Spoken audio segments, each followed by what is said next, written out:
Gopijana Vallabha Girivaradari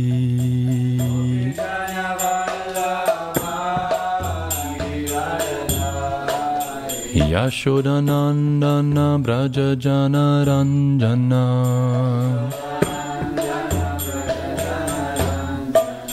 Yashodanandana Braja Jana Ranjana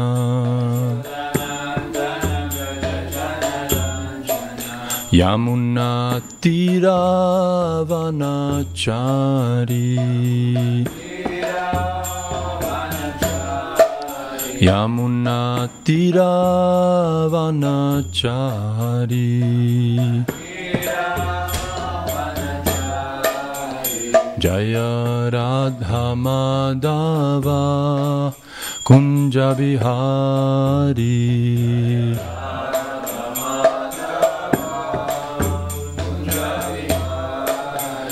Jaya Radha Madhava Kunja Bihari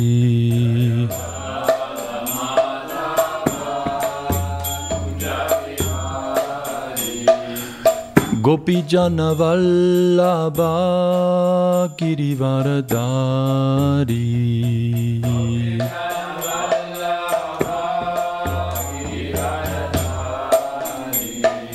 Gopijana Vallabha Girivaradari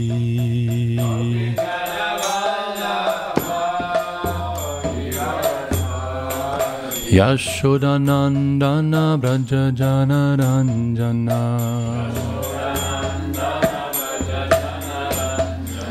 Yashodanandana Braja Jana Ranjana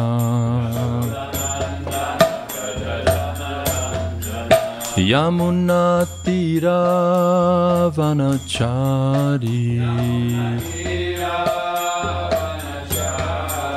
Yamuna Tiravanachari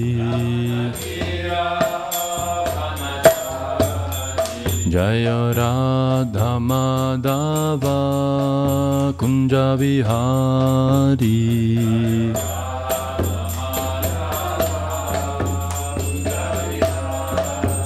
Jaya Radha Madhava Kunja Bihari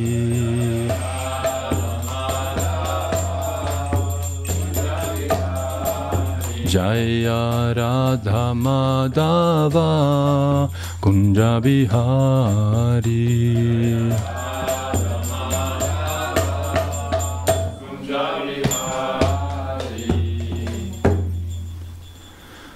Shri Radha Madhava Ki Jai.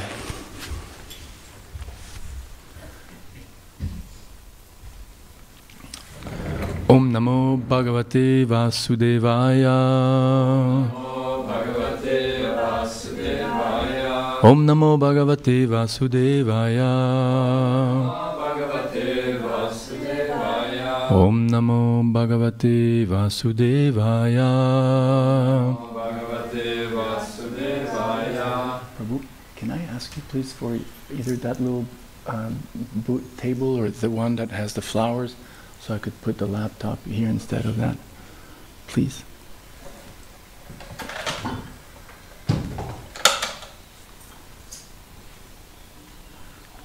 Thank you, Prabhu. All right, so we're reading from Bhagavatam, Canto 5, Chapter 1, verse number 3. The story of Priyavrata.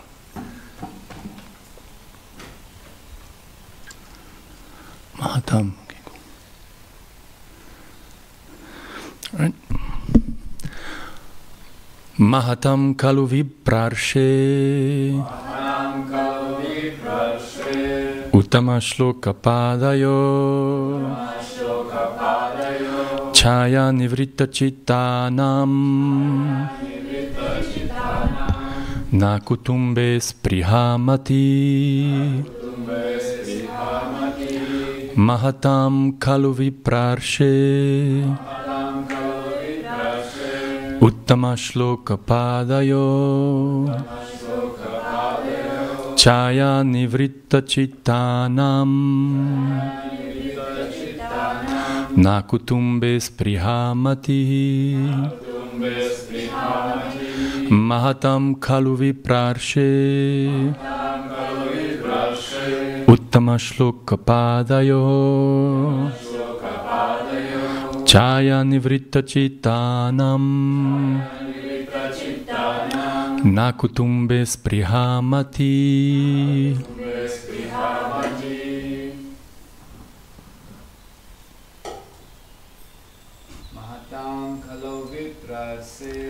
Mahatam kalo viprashe uttama shloka padayoho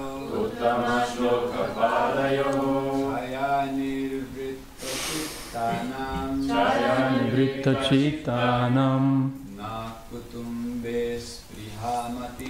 nakutumbe sprihamati kuntumbe.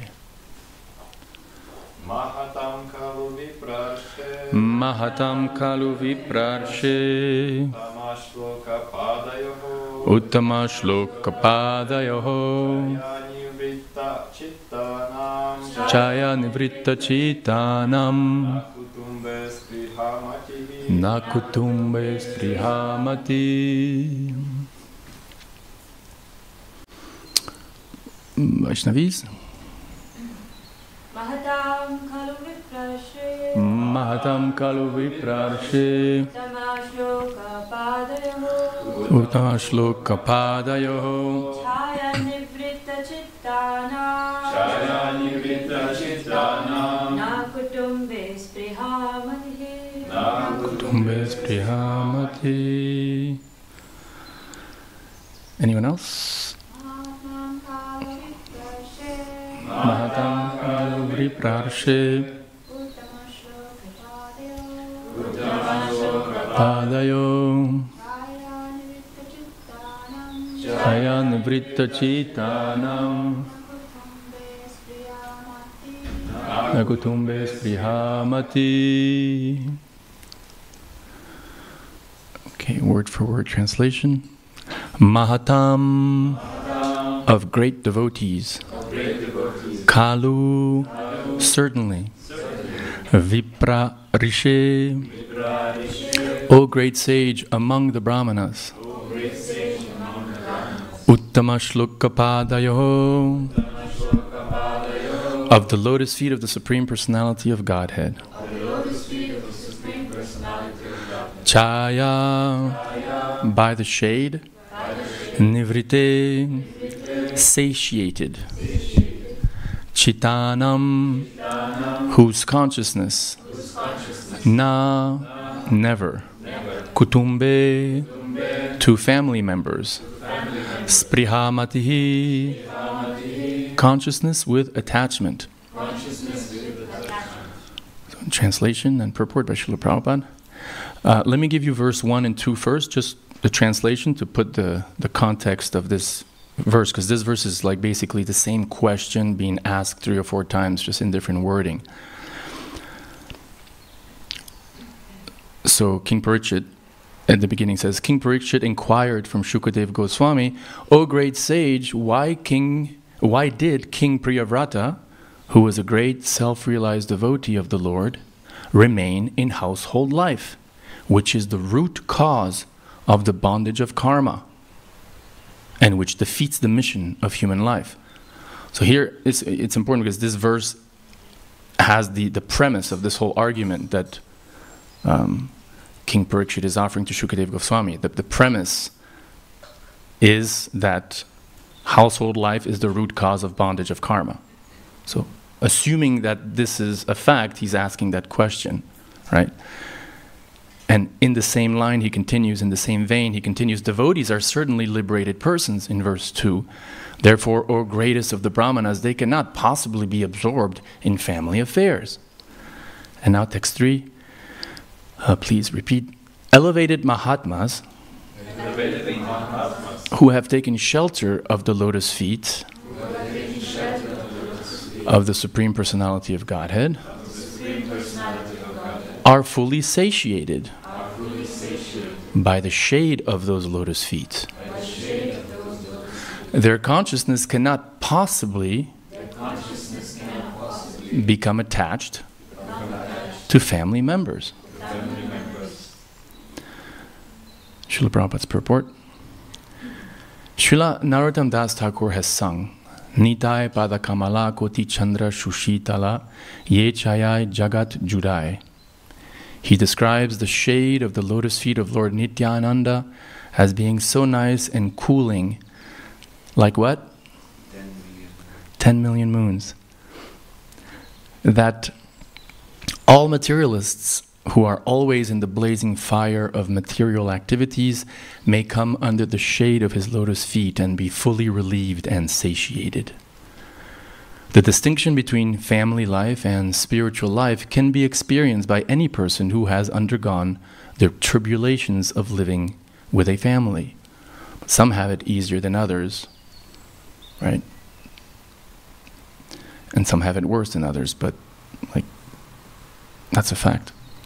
One who comes under the shelter of the lotus feet of the Lord never becomes attracted by the activities of family life, as stated in 2:15. And so hence the question, okay, if that's the premise, or at least if devotees are experiencing a higher taste, a param drishtva, why are there, why is the Grihastha ashram there? Why are devotees married, even, exalted souls? That's the big question. As stated in Bhagavad Gita 2:59, param drishtva nivartate. One gives up lower engagements when he experiences a higher taste. Thus one becomes detached from family life as soon as he comes under the shelter of the lotus feet of the Lord. Srila Prabhupada ki jai. Jai Om Vishnupad Paramahamsa. Sorry. Om Agyananti Mirandasya Gananjana Shalakaya Chakshurun Militam Jena Tasmai Shri Gurave Namaha. I was born in the darkness of ignorance, but my spiritual master opened my eyes with the torchlight of knowledge. I offer my humble obeisances unto his lotus feet. Namo Vishnupadaya Krishna Pristaya Bhutale Shrimate Bhaktivedanta Swami Nitnamine Namaste Saraswati Devi Gauravani Pracharine Nirvishesha Shunyavani Paschatya Deshatarine Vanchakalpaturubhyascha Kripa Sindhubhya Vacha Patitanam Pavanibhyo Vaishnavibhyo Namo Namaha. Jai Shri Krishna Chaitanya Prabhu Nityananda Shri Advaita Gadadhar Shiva Sati Gaura Bhaktarinda. Hare Krishna Krishna Krishna Hare Hare Hare Ram Ram Ram Hare Hare. And today's Shyamananda Prabhu or Shyamananda Pandit's appearance day. So great. Acharya, raise your hand if you've never heard of Shyamananda Pandit. Everyone has. Great. So may he bless us with a milligram of his intense bhakti. I feel a little bit like Lord Nishingadev, who's like half man, half lion. In the 1980s, there was this commercial that came out for Wrangler jeans. Look, Damodarji, have you seen this one? Right, there's a group of brahmacharis, and one of them has this green Wrangler jacket, and the statement says, "If I can't wear my old Wrangler shirt, I'm not going." On Harinam. So I kind of feel like that. A couple of weeks ago in New York, I was on the Namras podcast. You've heard of it? And I mentioned to him I find a really cool story that the secretary of Ravindra Sarup Prabhu told me, confirmed. Ravindra Sarup Prabhu, for everyone familiar with him, a Prabhupada disciple, householder for many, many years, former GBC, temple president of ISKCON Philadelphia, great scholar. So he went to a GBC meeting in Mayapur one year, and he was there. He came into the room. He was there a little early, and there were 2 or 3 godbrothers of his sannyasis in the room.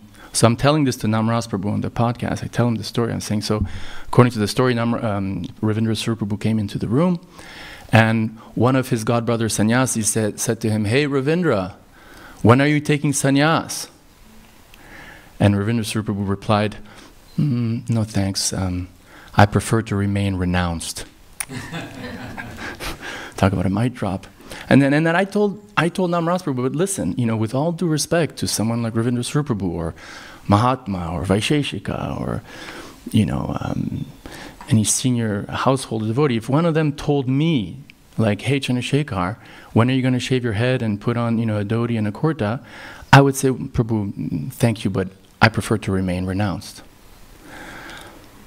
And I mentioned this story because it kind of has to do with this issue of grihastha versus sannyas. What is renunciation? What is proper renunciation? What is false renunciation? What does it mean for those who have, said no to engagement in the world? What does it mean for those who are world embracing? And it's a question that we all ask, right?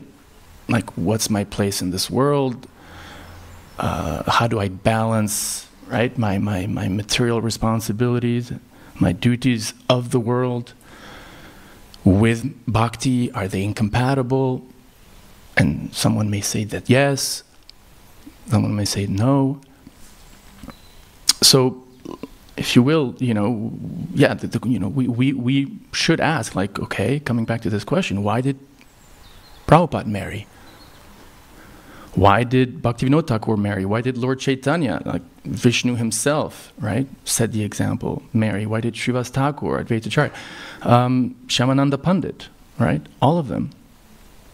So that's the question I think we should ask, and that's the question that's addressed in this verse. So remember the premise that the first verse of this chapter establishes, which is the foundation upon which Parikshit Maharaj asks these very questions, is again that household life is the root cause of bondage of karma. So raise your hand if you want to participate. Is household life the root cause of bondage of karma?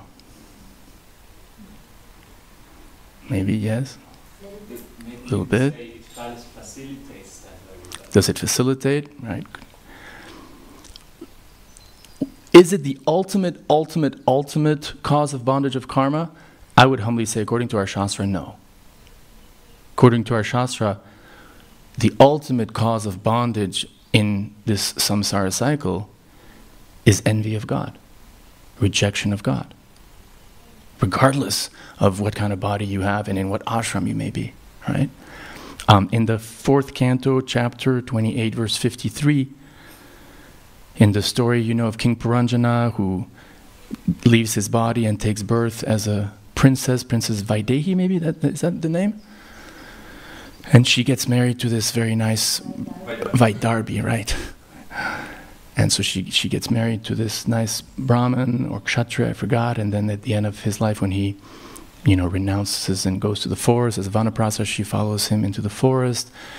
And then one day he leaves his body, and devastated as she is, trying to carry this heavy, I think he's a Kshatriya because he was very muscular, very heavy, the text describes. She's carrying his body, right, to try to create a funeral pyre, to cremate him.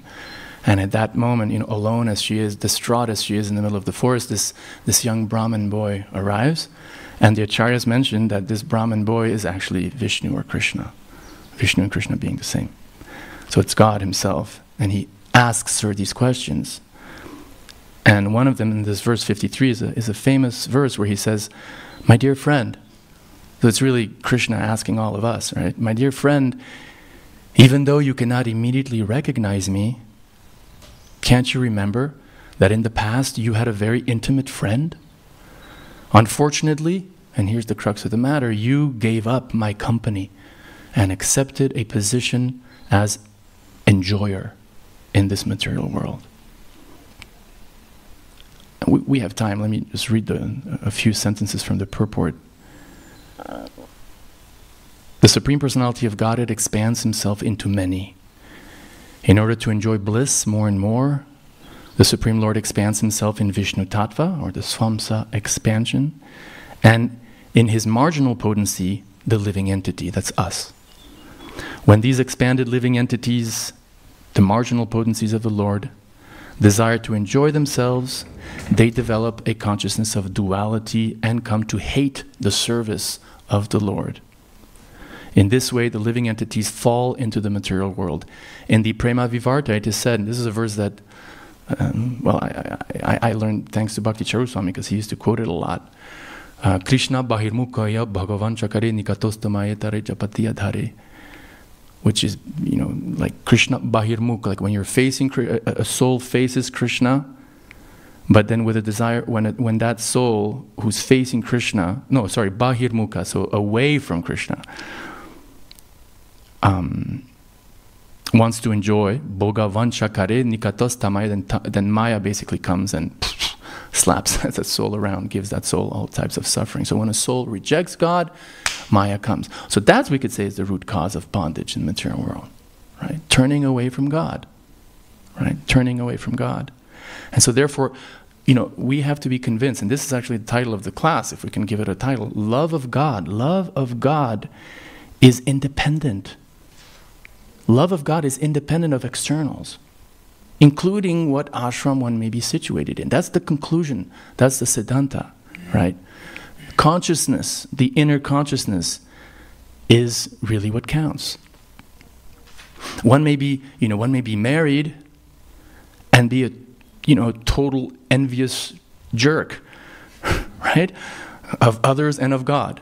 And one may be, a sannyasi also and be a total envious jerk, right? And conversely, one may be a householder and be a lover of God. And one may be a sannyasi and be a lover of God, right? But still, the question is, okay, but why do exalted souls get married in the first place, right? Brahma, a little bit later in the chapter, gives the answer to this question. And basically, he's saying, it's karma, he's almost saying the way God has arranged this world, has engineered this world, is such that you'll have a majority of householders in this world, right? And therefore, he said, the duty then of a soul in a body who, in most cases, is in the Grihastha ashram, the duty of that soul is to surrender to Krishna, to take shelter of Krishna, without necessarily changing one's external situation, but on an internal, at the level of the consciousness, at the level of the soul, right? And that famous verse, Jnane prayasa mudapasya namanta eva, 10th canto, Jivanti san mukaritam bhavadiya vartastanesti taha shutigatam tanavan manobir, where Lord Brahma is establishing that, while remaining in one's socially accepted situation, one who gives up the process of speculation and, gives oral submissive reception to the messages of God can conquer the Lord, who otherwise is unconquerable, right? While remaining in one's socially accepted situation. Here's what Brahma says. Listen, my dear King Priyavrata, my dear Priyavrata, according to our association with different modes of material nature, the Supreme Personality of Godhead gives us our specific bodies and the happiness and the stress we achieve. One must therefore remain situated as he is and be conducted by the Supreme Personality of Godhead, exactly as a blind man is led by a person who has eyes with which to see. Even if one is liberated, he says, he nevertheless accepts the body he has received according to his past karma. Without misconceptions, however, he regards his enjoyment and suffering due to that karma the way an awakened person regards a dream while he was sleeping. He thus remains steadfast and never works to achieve another material body under the influence of the three modes of material nature. Right? And then two very key sentences. Household life cannot harm a self-satisfied, learned man who has conquered his senses. That's the Siddhanta of this passage. So Brahma's like, no, it's not. The bondage of karma is not household life. As a matter of fact, a householder who is Krishna conscious, that's what's implied here by saying who can control his senses. It's not that just, this is not preaching Zen Buddhism, where you only control your senses and you're not experiencing a rasa with God. Here what's implied is, a man who has conquered his senses and is Krishna conscious and is God conscious. One who is situated in household life and who systematically conquers his mind and 5 sense organs, in other words, who is Krishna conscious, is like a king in his fortress who conquers his powerful enemies. Right? And so therefore, for example, I couldn't find the exact reference, but Bhaktivinoda Thakur, one of our acharyas, sings in one of his songs, I want to associate with that devotee who is a lover of Krishna, and whether he's a forest dweller or whether he's, a householder is secondary, right? Prabhupada mentions in one of the purports to the prayers by the Prachetas that this is the greatest prayer a devotee can ask for. And what is it? Repeat after me, please. That'll be nice. Dear Lord, as long as we have to remain within this material world, due to our material contamination, and wander from one type of body to another, and from one planet to another, we pray that we may associate with those who are engaged in discussing your pastimes. We pray for this benediction life after life. Right. You know that prayer, Bane Tako, what is it? Grihe Tako, Bane Tako, right? Like whether, you eat this type of taco or that type of taco. I'm sorry, it's a joke, but there's this devotee in Los Angeles, Surya Das, he used to make this joke that, this song is the evidence that Mexican food is Vedic, it's bona fide, because it says, like, whatever taco you eat, like, doesn't matter, just so the word taco is, is in the Vedic vocabulary. But yeah, whatever situation you're in, chant Hare Krishna, and if you want to hear from a devotee who inspires you in Krishna consciousness. And then whether that devotee is, a housewife, or is, is an architect, or is Tulsi Gabbard, aspiring president of the United States. She wrote a great book, actually. It wasn't even in my notes, and I read it recently. It's called In Love of Country. Why I left the liberal, why I joined the Conservative Party, but there's a whole chapter 4 in there, where she's like, speaking straight up Bhagavad Gita, and this is like a senator, like of one of the 50 states of the United States of America. Amazing. So anyway, yeah, that was inspiring. Now, why is this important? Because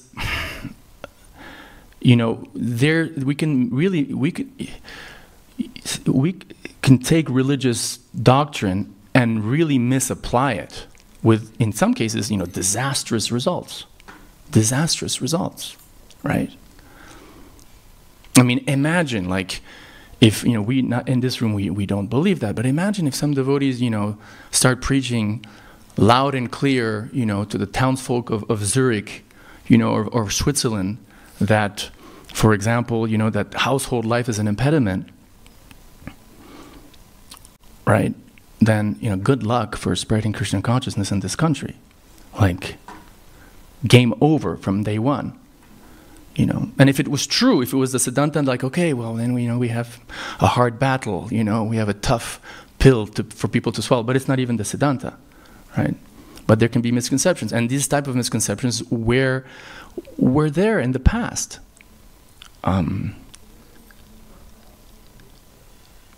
Like in the past, when I say past, I'm talking, history of ISKCON, right? I mean, just a few sociological facts, which I find, quite interesting and sad, but we'll end on a happy note. But for example, these are some statistics, okay? Before these statistics, one factor for a healthy community, a religious community, is that the children born in that community stay within the fold of that religious community, isn't it? Because like Krishna Prema Rupa was saying yesterday, like, historically speaking, religions spread, maybe at first by saying, hey, can I show you this book, and the person who has no idea becomes a devotee, and that's great, and that always will be, the most wonderful experience of, extending the mercy of Lord Nityananda to people who have, who are, well, unless they're devout, theists, are maybe in many cases completely oblivious of God, right? What to speak of Krishna. So, and that's wonderful. But on a large civilizational scale, religion spread by having babies, and babies who remain in the religion, right? So, for example, in America, just look this up. Among the Protestant churches in America, the predominant religious denomination is Protestant Christianity, and then, you know, within that there's so many other sub-branches. So within basic evangelical, specifically Protestant churches, and just Protestant in general, 75% of children born in evangelical churches remain evangelicals when they grow up. 75%.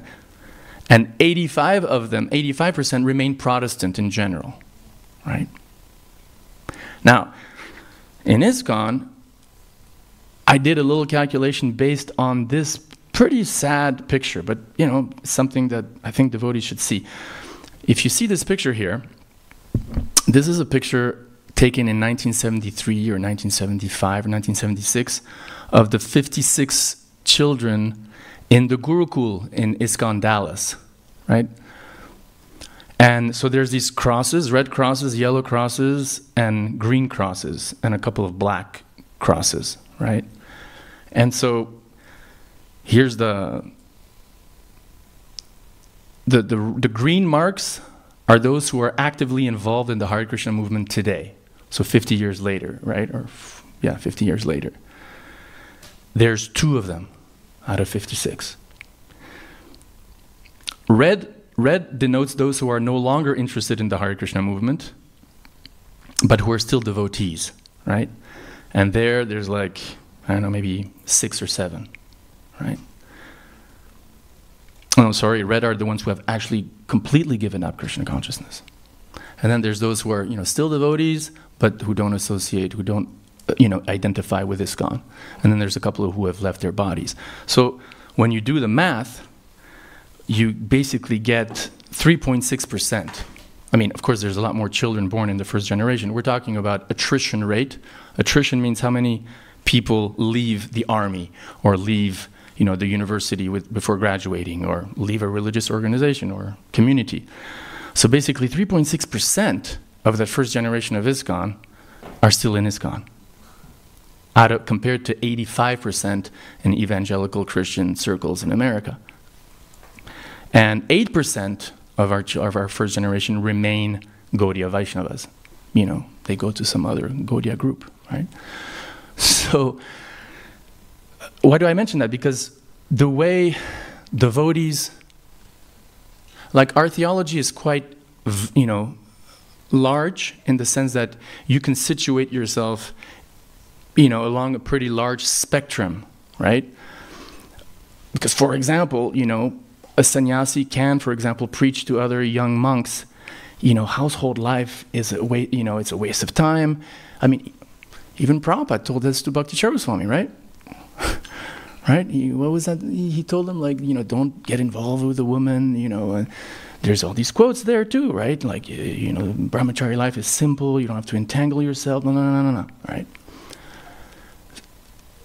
On the other side of the spectrum, or basically, you know, like 90% of the rest of the spectrum, you have Siddhanta that applies to a largest majority of Vaishnavas, which are by far, you know, not monks, right?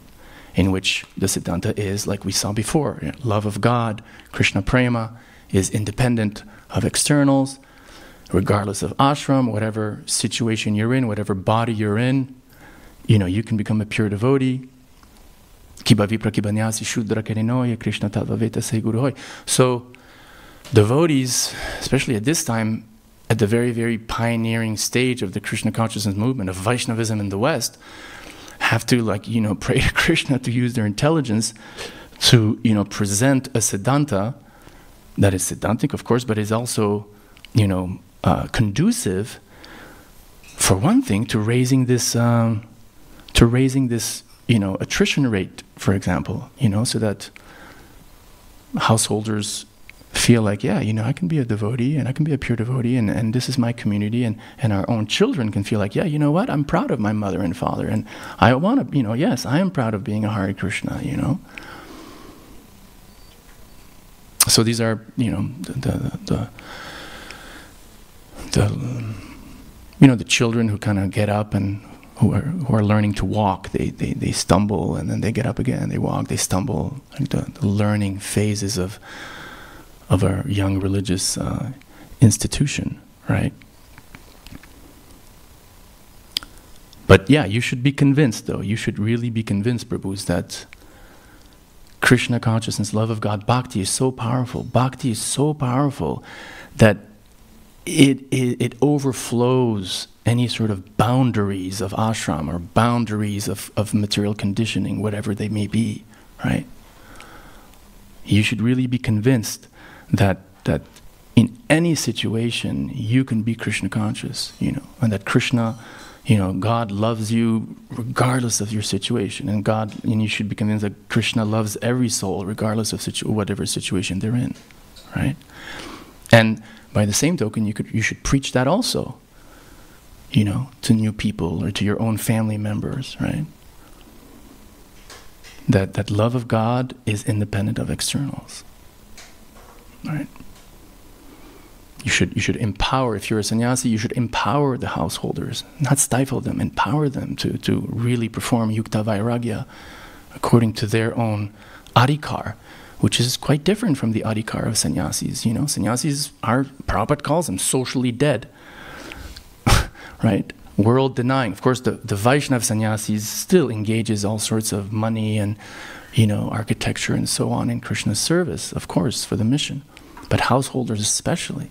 I remember, as a small anecdote, when I was in Poland, I was part of the Polish tour for a few years with Indradyumna Swami, and I was the lead singer for a few years of this band, which was called the Village of Peace, and then we called it 18 Days. I think it's a cool name. The 18 Days, the Battle of Kurukshetra. Took 18 days. Anyway, for 1 year we had this Gurukuli, actually, this American Gurukuli boy, Sri Shyam, this black American, who got initiated super young in Vrindavan when he was a Gurukul there when he was like 9 or 10 by Hridayanath Marjan. He's like the editor of Bass magazine, and he was just like this incredible drummer, Mridanga player as well. I mean, he won a drumming competition by playing Mridanga. So anyway, so he came one summer, and I always remember, I'm American, but I had a French father, and I grew up in France also, so I kind of have a French side. And in the course of our discussion, I was telling him, I don't really want to sing French, in French because, more. And then he told me, and I always remember, he said, Chandra, you're French. Own it. Own it. So in a similar way, like, if you're a sannyasi, if you're a brahmachari, own it. If you're a householder, own it, right?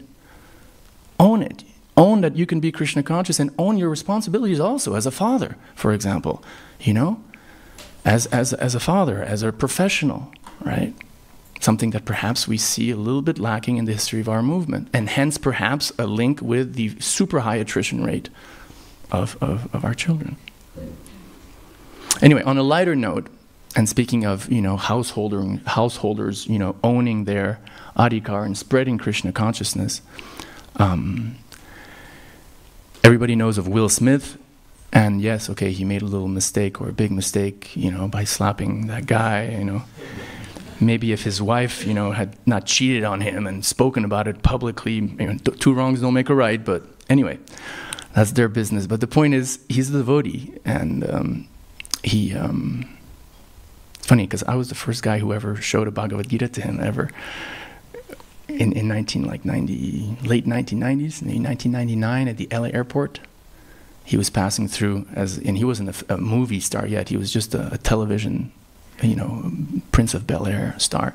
And I showed him the Bhagavad Gita, and he was like, no thank, like he didn't even thank me. He was like, are you kidding? Like, he was very arrogant. But I guess, I don't know, seeing what Prabhupada said, right? Even if the book goes in one's hands, he will be benefited. So Will Smith came out with a movie recently, Bad Boys 3, a very intellectual movie, high American culture.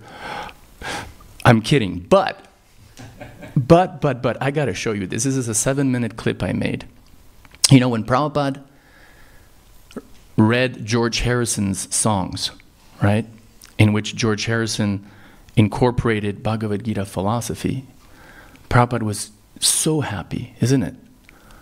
Even when Mukunda Maharaj, at the very beginning, in that book, Miracle on 26 Second Avenue, in the even earlier days, in 1966, 1967, for example, Mukunda Maharaj, and because he was a musician, he is a musician, they recorded a song in English about Narada Muni, and they made Prabhupada listen to it.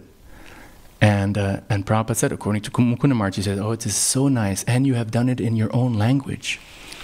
And you have done it in your own language. And I'm just turning on the Bluetooth here so you can have better volume. And, you know, of course, like, hold on a second.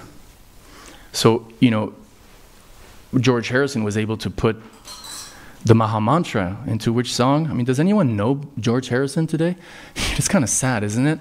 Like the old Hare Krishnas, you know, like, yeah, we have somebody who's famous, it's George Harrison, you know, and then you got the 13-year-old kid in Zurich, like, George who? Okay, the Beatles will always, you know, have some sort of special cachet and they'll always be famous, but the good news is that, okay, because I remember Shyamasundar Prabhu, you know, the famous Shyamasundar Prabhu, when he gave a seminar once a long time ago in New Vrindavan, and he was you know, the seminar was like, you know, approaching influential people in society or something, and he got on the devotees' cases. He was like, you know, when we met George Harrison, you know, we thought this would be the beginning of, you know, that other, you know, famous stars would come forward afterwards, but you know, here you are 20, 30 years later, and you know, like, come on, guys. So, yeah, we believe that, you know, Krishna is the one who sends the devotees. But the good news is that, you know, Will Smith is really a devotee. I heard he even got initiated, which is really cool. And chants, of course, 16 rounds and stuff. Where am I getting at? In his latest movie, Bad Boys 3, there is constant, and I kid you not, constant reference to the Bhagavad Gita. It's unbelievable. Constant reference to the Bhagavad Gita in a humorous way. I mean, this movie, like a friend of mine wrote me a week ago, like, hey, you got to watch Bad Boys 3. And I was like, oh, okay, you know. And like, no, seriously, there's a parrot there that represents Shukadev Goswami, and then the whole thing is about Bhagavad Gita. And I was like, so I downloaded it and, you know, watched it.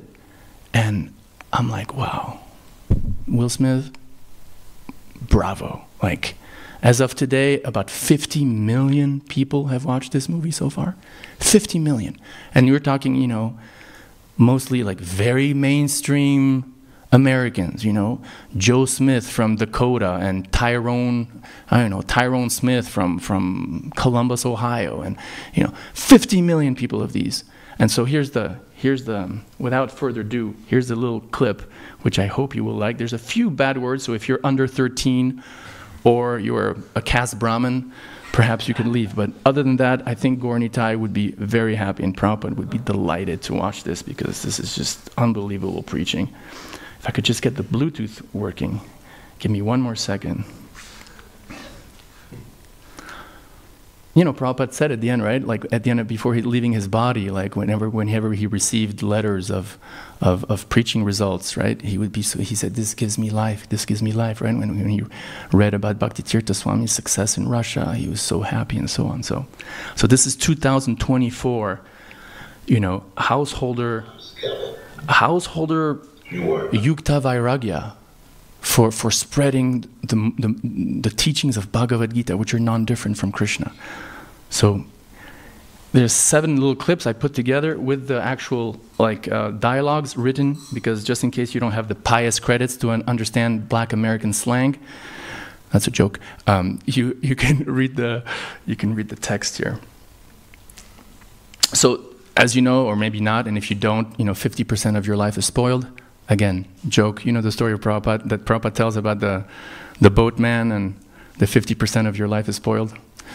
So the two partners, Will Smith and his friend has a heart attack. So this is the first thing you'll see. He has a heart attack, and what does he have? Out-of-body experience. And you literally see the soul, or the jiva, you know, coming out of the body and then coming back into the body. And meanwhile, he goes through this tunnel, and then he meets this boss of his friend who died before, along with Shukadev. I mean, you know, there's a parrot. There could have been all sorts of animals there. There's one animal, the parrot, you know. And then he tells him, it's not your time yet. And then he comes back into his body. And so for the rest of the movie, in which there's, you know, guns and violence and, you know, the partner of Will Smith keeps telling Will Smith, you know, like, reincarnation, like, anyway, you'll see. This is, at least those who are preachers, I'm sure will appreciate this. And again, congratulations to, really congratulations to Will Smith, because he must have, there's no possible way that he did not influence the, whoever wrote the script to the movie.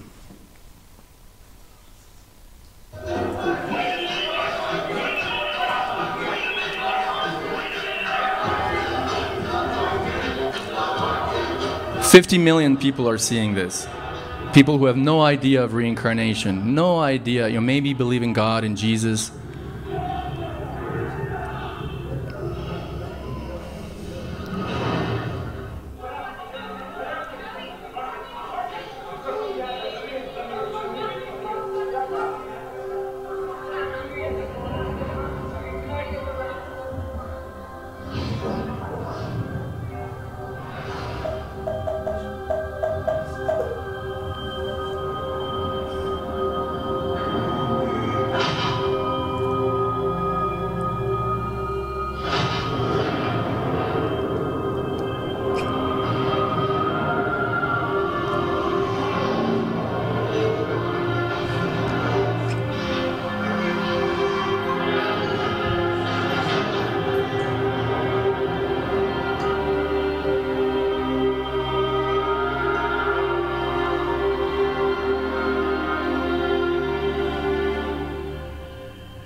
Okay, so now from the rest of the movie, it's a 2-hour-long movie, from now on, he's like, enlightened. And he's trying to convince Will Smith, like, dude, like, we've had past lives together. And Will Smith's like, and read this dialogue. If you don't recognize Bhagavad Gita 2:13 in this dialogue, I don't know what to say. Hey Mike, I wasn't even going to tell you this, but this ain't the first time we've done this. We've done it all the time. No, I'm talking about our souls. We've been together, but I saw it all. We're bound, and we have been for lifetimes. We haven't always been Mike and Marcus, but we've always been us. I mean, what is that? We've never been, we've never always been Mike and Marcus, but we've always been us. Vaishnava Bhagavad Gita, right? Natvevaham jatu nasam natvevaham, never was there a time when I did not exist, nor you, nor all these kings, nor any of us shall ever cease to be. We retain our swarup, our individuality. Just like Shyamananda, to the extreme, just as a small parenthesis, because it's Shyamananda's appearance day. The story of Shyamananda, where he, as Krishna Dukkha, as Dukkha Krishnadas, Dukhi Krishnadas, before he becomes Shyamananda, he goes to Vrindavan, and he's, but these are actually related. Like Prabhupada used to say, I'm on a roll here. We got 5 minutes. What's his name? The famous sannyasi who's Rameshwar, ex-Swami. He wrote a letter to Prabhupada about book distributors, and he's telling them that, Prabhupada, do I have your confirmation that, book distributors talk about book distribution as connecting, as like gopis bringing souls to Krishna, right? And Prabhupada confirms is yes, the explanation of Rameshwar is the correct understanding, right? So in a similar way, like when you're spreading Bhagavad Gita to 50 million people, basically paraphrasing Bhagavad Gita chapter 2 verse 13 to mainstream Americans in the dozens of millions, that is very similar to the intimate pastimes that take place in Vrindavan, right? And so Shamananda Pandit, or Dukhi Krishnadas, for those who may not remember the story, he finds a bracelet that comes from the other dimension, the kingdom of God, a bracelet of Radharani that Radharani had purposely let go in the physical realm, specifically for Dukha Krishna to come across it, and he feels like this amazing, it's described like it glowed, and imagine an ankle bell of Srimati Radharani, and he digs it and he hides it, and then Radharani, it's described, sends Lalita to find it, and she disguises herself as an old woman, and then she asks Dukha Krishna Das, like, have you seen a bracelet? And he's like, yeah, but who are you? And finally she reveals, her Lalita Swarup to him, and he faints, and then he gives her the Radharani's ankle bell, and then he puts it on his head. She puts it on his head. Puff, she taps his head on it, right? You know the story. And then a self-manifest tilak comes on, and hence he was named Shamananda from then on. So, anyway, it's funny how, so the soul, right, the soul. So listen to these. There's 5 more minutes. We'll be right on time. What you talking about? The soulmates. Yeah. Nah. I saw my soulmate looking a little different than that. Why you sucking physical? Souls don't have dates. I wasn't going to tell you this shit either, but my soul is more advanced than your soul. See, not that your soul is stupid. It's just that you're more like a baby soul. And I'm more like mother soul, and I just got stuck on you. Maybe put you on that kid. Hey, how long do you think your brain went without oxygen? And how long do you think your brain... Interesting, though, because at the beginning, Will Smith is like, I don't believe this. And there's this transformation, where at the end, he actually has faith. So here, now, the next scene is more about karma. In the Bhagavad Gita, Krishna says the intricacies of karma are difficult to understand. And the Mahabharata gives the analogy of karma and free will as 2 wheels of the same chariot, right? So he just learned that it's not his time yet. So, okay, it's my karma. I'm not going to die. So, Mike, I wasn't even going to tell you this. Hey, don't tell me. I know you got to hear this. This is big. I can't die. What? I cannot die. Well, you did a pretty good job of dying at my wedding a couple weeks ago. But I did. Watch. Hey, Mike.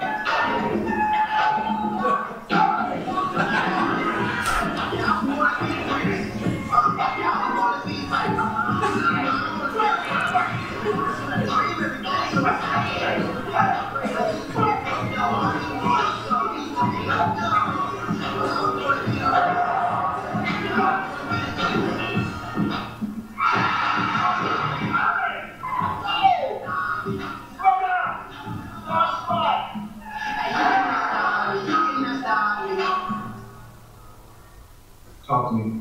You gotta trust, Mike. Trust yourself. Trust the universe. The new Bhakta who still is like in impersonal tendencies, oh, maybe I am God, and we got to, Stop that shit, Marcus. It's not my time, Mike. Oh, okay. So you're saying that if I shoot you in your face, you're saying that you won't die. They dictate that you won't shoot me in the face. Fate. I'm saying that you're saying that if I shoot you in your face, are you saying you won't die? Fate doesn't deal in hypotheticals, Mike. Oye, ¿qué estás haciendo? I'm going to call the police. They're already here, man. Mind your business. Go to the beach. Stop that shit, Marcus. See, you put your gun away. You put your gun away. All right, a couple more. Here's another one. They're in the middle of action. And again, Marcus tells Mike what he thinks they were in a past life. This we can literally say it's Vaishnava humor. Mike, I wasn't even going to tell you this, but in one of our previous lifetimes together, you were a donkey. and I owned you. You were a stubborn ass, Mike. You used to bite and spit. You were nasty, but I was a terrible owner. You know, because I used to beat you. Because you wouldn't listen to shit. And maybe I beat some kind of shame into you, Mike. And now I realize I was scarring you or something. You mean you're not? God, Mike, I'm trying to apologize. We don't have to like you, but you could just rest your eyes. That's exactly how you was as a donkey. Okay. That's that shit came. Thank you. You need some help with your cigar? No, donkey. Mike. End of the movie. Mike now has faith, at least in karma. And so imagine, Will Smith. Okay, he had that slip up, but he's huge. I mean, in America, he's worldwide. He's a huge, huge celebrity, and so you have millions of young people in the world, all over the planet, and they see Will Smith being skeptical about reincarnation and past lives, and now you see him. Nevertheless, this is the end of the road. One of them is about to die. You choose. What you don't know, Mr. McBride, is one of them can't die. What are you talking about? A wise man told me I was going to have to make a hard choice. You need to check with that motherfucker before you go out here choosing shit. You have 5 seconds, Mr. Lowry. We're going to need some more time, sir. 4, 3, Mike. Don't you do no dumb shit, Jim.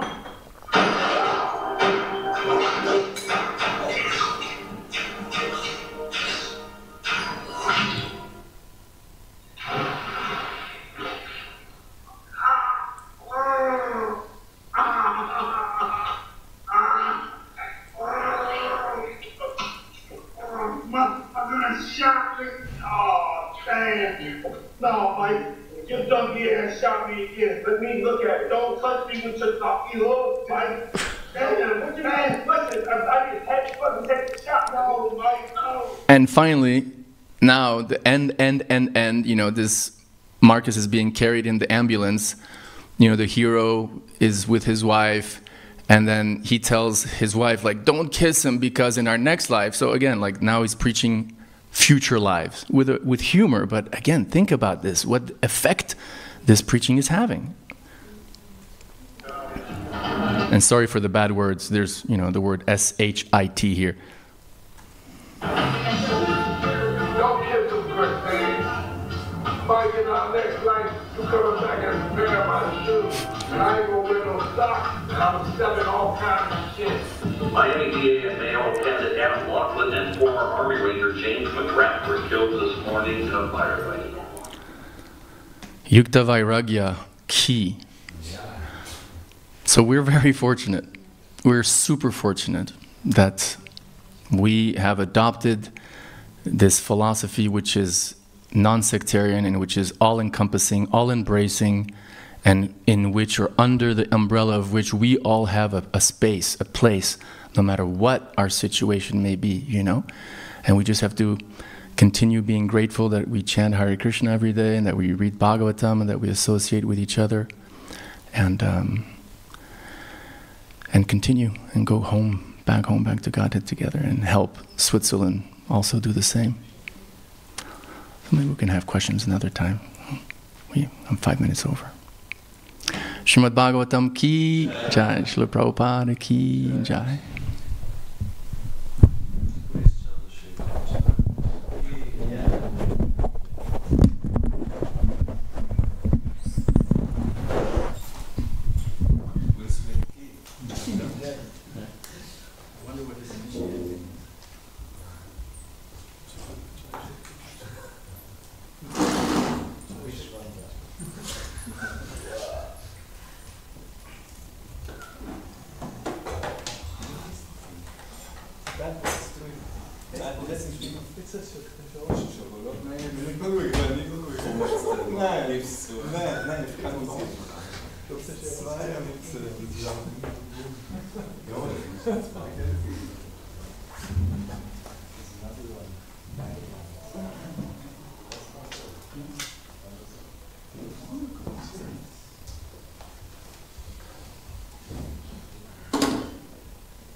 Kevin.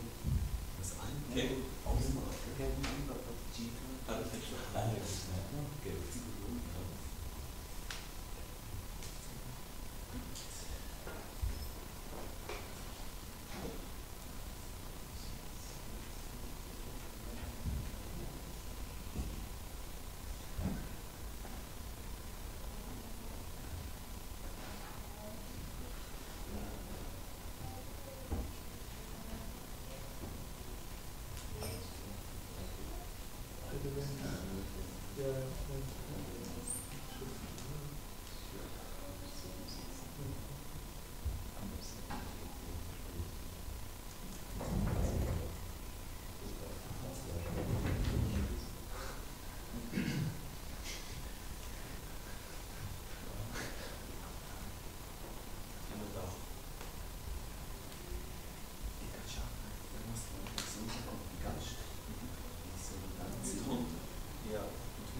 Kannst du nicht? Also